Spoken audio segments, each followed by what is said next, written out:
मागच्या काळामध्ये ज्यावेळेस पाळीव कुत्र्यांच्या बाबतीत धोरण आणलं गेलं त्यावेळेस कुत्री मोजायचं काम सुद्धा शिक्षकांना अध्यक्ष महोदय दिलं गेलं. आज वर्गात पोरं शिकवायची का अशी कामं शिक्षकांनी करायची. मागच्या वर्षीच्या माहितीनुसार मागच्या वर्षीच्या 10वीच्या वर्षीमध्ये 10वीच्या वर्गामध्ये 1,81,000 मराठी विद्यार्थ्यांना कन्नड या विषयामध्ये अध्यक्ष महोदय नापास केलेला आहे. आता एका विषयामध्ये अशा वेळेला नापास झालं तर 1 वर्ष वाया जातं. कोकणामध्ये रत्नागिरी जिल्ह्यामध्ये मिटेनी नावाची एक केमिकल कंपनी आलेली आहे. सदर कंपनी इटलीत बॅन झाली होती. त्या कंपनीला महाराष्ट्रामध्ये देशामध्ये परवानगी मिळते. इटलीमध्ये ज्यावेळेस या कंपनीवर बॅन लावला गेला तिथल्या 3 लाख लोकांवरती बऱ्याच आजारांचा परिणाम अध्यक्ष महोदय झाला होता. त्यामध्ये किडनीचा कॅन्सर झाला होता. मी राज्यपालांनी जे मुद्दे त्यांच्या भाषणामध्ये सांगितलं खोटं एक संपूर्ण दिशाभूल असलेलं चित्र राज्यासमोर त्यांनी मांडण्याचा प्रयत्न केला आणि मी या भाषणाचा विरोध करतो, निषेध करतो.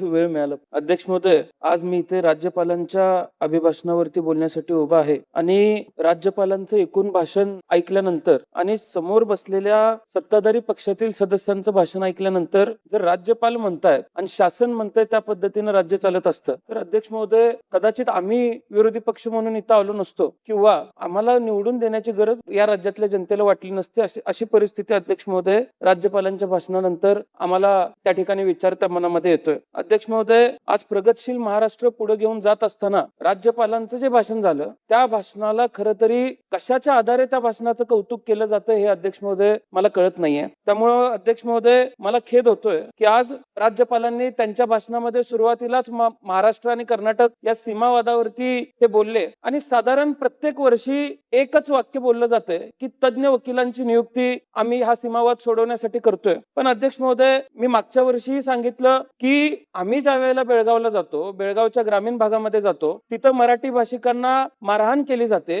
काही गावांमध्ये मराठी भाषिकांना घरातून बाहेर ओढून काढून तिथल्या पोलिसांनी मारलं आणि आता याचे परिणाम शाळेवरती सुद्धा अध्यक्ष महोदय होताना दिसत आहेत. बऱ्याच आंदोलकांवरती तडीपारी सारखे 2-2, 3-3 वेळा तडीपारी लावले जाते. तिथल्या लोकांवरती अन्याय केला जातो आणि आता शाळेवरती त्याचा परिणाम होतोय. अध्यक्ष महोदय, मागच्या वर्षीच्या माहितीनुसार मागच्या वर्षीच्या 10वीच्या वर्गामध्ये 1,81,000 मराठी विद्यार्थ्यांना कन्नड या विषयामध्ये अध्यक्ष महोदय नापास केलेला आहे. आता एका विषयामध्ये अशा वेळेला नापास झालं तर 1 वर्ष वाया जातं. साधारण 1,81,000 विद्यार्थ्यांचं अध्यक्ष महोदय वर्ष वाया घालवण्याचं काम कन्नड सरकारने केलेलं आहे. त्यामुळे राज्य शासनाने यावरती काहीतरी ठोस उपाययोजना केली पाहिजे आणि राज्यपालांच्या भाषणामध्ये ती उपाययोजना कुठेही अध्यक्ष महोदय दिसली नाही. दावोसचा करार, आज बरेच सदस्य खरं तर दावोसच्या कराराच्या बाबतीत बोलतायत, किती गुंतवणूक आली हे सांगतायत. मला बऱ्याच वेळेला विशेष वाटतं, कौतुक वाटतं, समोर बसलेले जे सदस्य आहेत दावोस मधून आंतरराष्ट्रीय गुंतवणूक लाखो कोटींच्या तादादामध्ये आणली आणि 40 लाख रोजगार निर्माण होणार आहे असे समोर बसून सांगतात. पण परत भाषण जसं पुढे नेत आहेत तसं मतदारसंघामध्ये आमच्या अशी परिस्थिती आहे, MIDC स्थापन आहे पण तिथं कंपन्या येत नाहीत असं सुद्धा सांगतात. अध्यक्ष महोदय, कुठेही भाषणामध्ये सुसूत्रता पुढच्या सदस्यांच्या दिसत नाही आणि राज्यपालांनी जे सांगितलं खरं तर किती नोकऱ्या निर्माण झाल्या, किती गुंतवणूक आली, माझ्या आधी ज्येष्ठ सदस्यांनी त्याचा उहापोह केलेला आहे. पण अध्यक्ष महोदय, कशा पद्धतीच्या कंपन्या येतात? एकीकडे राज्य शासन राज्यपालांच्या भाषणामध्ये कॅन्सर विरोधी धोरण सांगते, पण अध्यक्ष महोदय आज कोकणामध्ये रत्नागिरी जिल्ह्यामध्ये मिटेनी नावाची एक केमिकल कंपनी आलेली आहे. सदर कंपनी इटलीत बॅन झाली होती. त्या कंपनीला महाराष्ट्रामध्ये देशामध्ये परवानगी मिळते. इटलीमध्ये ज्यावेळेस या कंपनीवर बॅन लावला गेला तिथल्या 3 लाख लोकांवरती बऱ्याच आजारांचा परिणाम अध्यक्ष महोदय झाला होता. त्यामध्ये किडनीचा कॅन्सर झाला होता, तो अध्यक्ष महोदय बरा होऊ शकतो. थायरॉइडचा कॅन्सर झाला अध्यक्ष महोदय, थायरॉइडचा कॅन्सर सुद्धा उपचारानंतर बरा होऊ शकतो. कोलेस्ट्रॉल वाढलं अध्यक्ष महोदय, आज सुद्धा आपल्या इथं सुद्धा ते टेक्नॉलॉजी आहे. कोलेस्ट्रॉल वाढलं, गोळी खाल्ली, कोलेस्ट्रॉल कमी होऊ शकतं. यातला सगळ्यात मोठा परिणाम अध्यक्ष महोदय हॉर्मोनल इम्बॅलन्सचा होता. हॉर्मोनल इम्बॅलन्स हा बरा होऊ शकत नाही आणि हॉर्मोनल इम्बॅलन्स झाला तर अध्यक्ष महोदय काय जन्माला येईल हे मी सांगायची गरज नाही. कोकणातले बरेच आमदार येत आहेत, आमच्यापेक्षा त्यांनी सगळ्यांनी या गोष्टीची काळजी करण्याची आवश्यकता आहे आणि लॉंग टर्म इम्पॅक्ट या सगळ्या गोष्टींचा काय होणार आहे याच्यावरती अध्यक्ष महोदय अभ्यास करण्याची आवश्यकता आहे. आज ही कंपनी लक्ष्मी ऑर्गॅनिकच्या माध्यमातून भारतात आलेली आहे. रत्नागिरी सारख्या ठिकाणी काम चालू आहे. खरं तर MPCB असेल,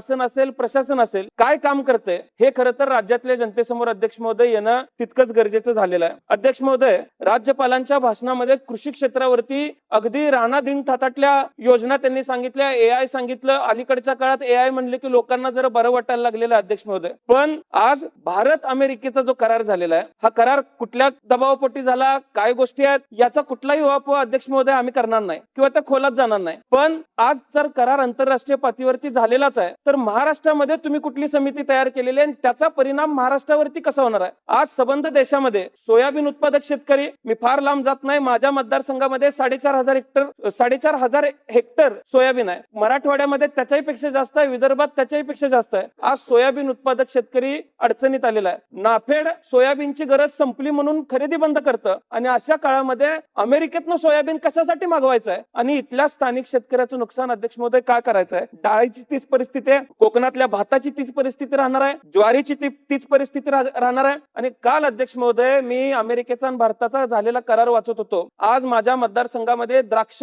10,000 हेक्टर आहेत. फळबागांच्या बाबतीमध्ये कुठलंही निश्चित धोरण केंद्र शासनाचं नव्हतं. आज त्या करारामध्ये फळबागांच्या बाबतीत काय धोरण असणार आहे, तिथनं कुठली फळं मागवायची आहेत आणि इथनं कुठली फळं पाठवायची आहेत या बाबतीत कुठलंही धोरण नाही. पण तरी सुद्धा हे धोरण आणलं गेलं आणि आज महाराष्ट्रावरती त्याचा परिणाम उद्याच्या काळामध्ये दीर्घकालीन होणार आहे. यावरती आपण विचार करण्याची आवश्यकता आहे. AI वापरून अध्यक्ष महोदय करायचं काय? खरं तर AIचा वापर ही उत्पादकता आणि उत्पन्न वाढवण्यासाठी झाला पाहिजे. पण उत्पादकता कोणासाठी वाढवायची आणि अध्यक्ष महोदय उत्पन्न कोणासाठी वाढवायचं आहे हा प्रश्न खरं तर निर्माण झालेला आहे. दूध डेऱ्या, इखंड डेअरी, पोल्ट्रीला मोठ्या प्रमाणात फायदा होणार आहे म्हणून सांगितलं जाते. पण अध्यक्ष महोदय, महाराष्ट्रातल्या देशातल्या किती कंपनीज अमेरिकेमध्ये ज्या क्वालिटीचं खाल्लं जातं, दूध पिलं जातं, त्या किती नॉर्म्स त्यामध्ये अध्यक्ष महोदय बसतात आणि इथल्या किती कंपन्यांचं दूध उद्या अमेरिकेला पाठवलं जाऊ शकतं याचा सुद्धा अध्यक्ष महोदय अभ्यास कुठेतरी केला पाहिजे. त्यामुळं आज राज्यपालांनी त्यांच्या भाषणामध्ये जे सांगितलं ते अत्यंत खोटं आहे. खरं तर रासायनिक खते, सूक्ष्म अन्नद्रव्ये, ट्रॅक्टर आणि या व्यतिरिक्त अध्यक्ष महोदय माझ्या मतदारसंघामध्ये बेदाना मोठ्या प्रमाणात आहे. याच्यावरचा GST काढला पाहिजे हे आम्ही सातत्यानं सांगण्याचा शासनाला प्रयत्न करतोय. मागच्या वेळेस GST स्लॅब मध्ये बदल झाले पण त्यामध्ये कुठेही आमच्या बेदाण्याचा उल्लेख अध्यक्ष महोदय केला नाही. मी माझ्या मतदारसंघाच्या वतीने आणि या राज्यामध्ये द्राक्ष उत्पादक आणि बेदाणा उत्पादक शेतकरी ज्या ज्या जिल्ह्यांमध्ये आहे त्या सर्वांच्या वतीनं राज्य शासनाचा जाहीर निषेध करतो की त्यांनी केंद्र शासनासमोर म्हणणं मांडत असताना आमच्या बेदाणा उत्पादक, आमच्या द्राक्ष उत्पादक शेतकऱ्यांचं म्हणणं मांडलं नाही. आणि आज अवैध बेदाणा, खरं तर मगाशी राणे साहेब बोलत होते, काजू बाहेरनं कसा येतोय हे त्यांनी सांगितलं आणि त्यामुळं जो लोकल काजू उत्पादक आहे त्याचं नुकसान कसं होतं हे त्यांनी सांगितलं. बेदाण्याच्या बाबतीत सुद्धा अध्यक्ष महोदय अफगाणिस्तानवरनं नेपाळ आणि नेपाळ मार्गे भारतात आज फार मोठ्या प्रमाणात बेदाणा अध्यक्ष महोदय येतोय. माझी तासगावची मार्केट कमिटी ही एशियातली सगळ्यात मोठी मार्केट कमिटी बेदाण्यासाठीची आहे. आमचा टर्नओव्हर 1,000 कोटीपेक्षा जास्त टर्नओव्हर एकूण त्या इकोसिस्टम मध्ये होतोय आणि ज्यावेळेस हा तुच्छ दर्जाचा बेदाणा आमच्या मार्केटमध्ये येतो त्यामुळे वेगवेगळे आजार होऊ शकतात. आज हा बेदाणा थांबवण्यासाठी राज्य शासनाची सुद्धा आणि केंद्र शासनाची सुद्धा कुठल्याही पद्धतीचं ठोस धोरण अध्यक्ष महोदय नाही याचा खेद सुद्धा मला होतोय. त्यामुळं अध्यक्ष महोदय,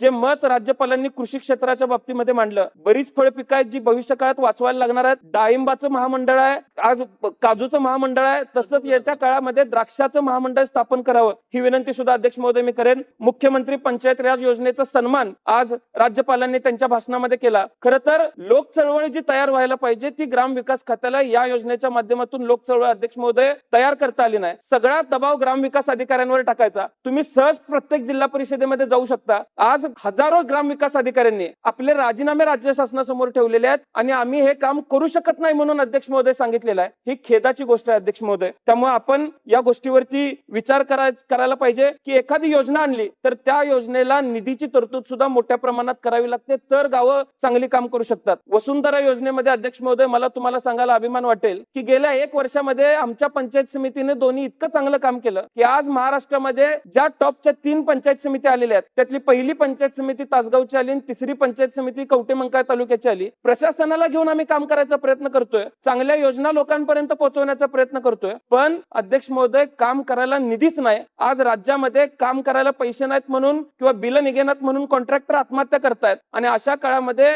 कुठल्या तरी मोठ्या योजना घेऊन यायचं, काहीतरी मोठ्या घोषणा करायच्या आणि लोकांची दिशाभूल करण्याचं काम अध्यक्ष महोदय आज शासन करायला लागले. शाळा बंद होत आहेत. शिक्षकांचं तर अवस्था इतकी वाईट झालेली आहे. खरं तर काही विधानसभेचे सदस्य शिक्षकांच्या विरोधाची भूमिका कायम मांडतात, पण अध्यक्ष महोदय आज जनगणना चालू होणार आहे. काल शिक्षकांची नियुक्ती त्यासाठी करण्यात आलेली आहे. मागच्या काळामध्ये ज्यावेळेस पाळीव कुत्र्यांच्या बाबतीत धोरण आणलं गेलं त्यावेळेस कुत्री मोजायचं काम सुद्धा शिक्षकांना अध्यक्ष महोदय दिलं गेलं. आज वर्गात पोरं शिकवायची का अशी कामं शिक्षकांनी करायची, याच्यावरती कुठेतरी अध्यक्ष महोदय भविष्यातली पिढी जर चांगल्या पद्धतीने घडवायची असेल तर त्याच्यावरती अध्यक्ष महोदय कुठेतरी विचार करण्याची आवश्यकता आहे. आज अध्यक्ष महोदय 2 मिनिटं की आज मोठ्या समृद्धी सारख्या योजना आणल्या जात आहेत. शक्तीपीठ महामार्ग केला जाणार आहे. शेतकऱ्यांचा त्याला विरोध आहे. काही वेळेला वेगवेगळ्या पद्धतीने दिशाभूल केली जाते, गैरसमज केला जातो, संभ्रम निर्माण केला जातो आणि आमच्या भागातल्या शेतकऱ्यांच्या या शक्तीपीठला विरोध आहे. पण अध्यक्ष महोदय महामार्ग होत राहतील. महामार्गाचा विषय वेगळा आहे. आज राज्यातल्या ग्रामीण भागातल्या रस्त्यांची सुद्धा अडचणीची परिस्थिती आहे. राज्य शासनानं खरं चित्र आज राज्यासमोर आणणं गरजेचं आहे. राज्य शासनाला बिलं भागवायला पैसे नाहीयेत, तिथं राज्य शासन कशा पद्धतीनं ग्रामीण भागातल्या लोकांचे रस्ते पूर्ण करणार आहे. लोकांनी योजनांमुळे आज मोठ्या प्रमाणात राज्यामध्ये अर्थसंकल्पाची अर्थ विभागाची अडचण झालेली आहे आणि कधी ना कधी हे खरं चित्र राज्यासमोर अध्यक्ष महोदय येणार आहे. मी आणखी एक मागणी अध्यक्ष महोदय करेन. राज्यपालांच्या भाषणामध्ये प्रमुख देवस्थानं विकास करण्यासंदर्भात त्यांनी भाषणामध्ये सांगितलं. आज बऱ्याच ठिकाणी आज मी ज्योतिबाला गेलो होतो. ज्योतिबा आमचं कुलदैवत आहे. तिथं मोठ्या प्रमाणात आराखडा मंजूर करण्यासाठी पैसे मंजूर केलेले आहेत, पण तिथल्या स्थानिक लोकांचा काही गोष्टींना विरोध आहे. पण तरी सुद्धा शासन मोठ्या प्रमाणात फौज तिथं पाठवतं, काम करून घ्यायचा प्रयत्न करतं. एखाद्या देवस्थानाचा आपण विकास करत असताना तिथल्या इतिहासाचा काहीतरी आपण समज घेतली पाहिजे, तिथल्या इतिहासातून काहीतरी शिकलं पाहिजे आणि ऐतिहासिक शिल्प टिकवण्याचं काम सुद्धा राज्य शासनानं करावं. राज्य शासनानं आपलं काम सर्वसामान्यांवरती लादू नये ही विनंती अध्यक्ष महोदय मी करेन. माझ्या मतदारसंघामध्ये आरेवाडीचं बिरोबाचं देवस्थान आहे.